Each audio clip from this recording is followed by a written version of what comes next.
చాలాసార్లు చిరుధాన్యాల గురించి మనం ఆల్రెడీ చర్చించుకున్నాం. కానీ ఇవాళ అతి తక్కువ గ్లైసెమిక్ సూచిక కలిగిన చిరుధాన్యాల గురించి తెలుసుకుందాం. ఫాక్స్టైల్ మిల్లెట్ అంటే కొర్రలు. ఇది చాలా పురాతనమైన పంట.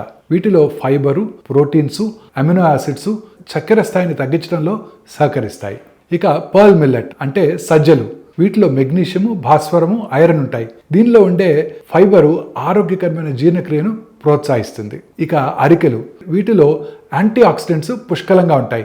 చక్కెర స్థాయిలు ఆకస్మికంగా పెరగకుండా సహాయపడతాయి. ఇక అన్నిటికన్నా ముఖ్యమైన చిరుధాన్యం ఊదలు. ఇవి డయాబెటీస్తో బాధపడే వారికి ఎంతగానో ఉపకరిస్తాయి. వీటిలో ఉండే బి విటమిన్, కాల్షియము, ఇనుము శరీరంలో చక్కెర స్థాయిలను సరిగా నిర్వహించడంతో పాటు ఆరోగ్య ప్రయోజనాలు అందిస్తుంది.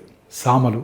వీటిలో ఉండే ఫైబర్ వల్ల జీర్ణక్రియ నెమ్మదిస్తుంది. ముఖ్యమైన అమినో యాసిడ్స్ కలిగి ఉన్న ఈ ధాన్యాలు రైస్ లేదా గోధుమకు ప్రత్యామ్నాయంగా తీసుకోవచ్చు.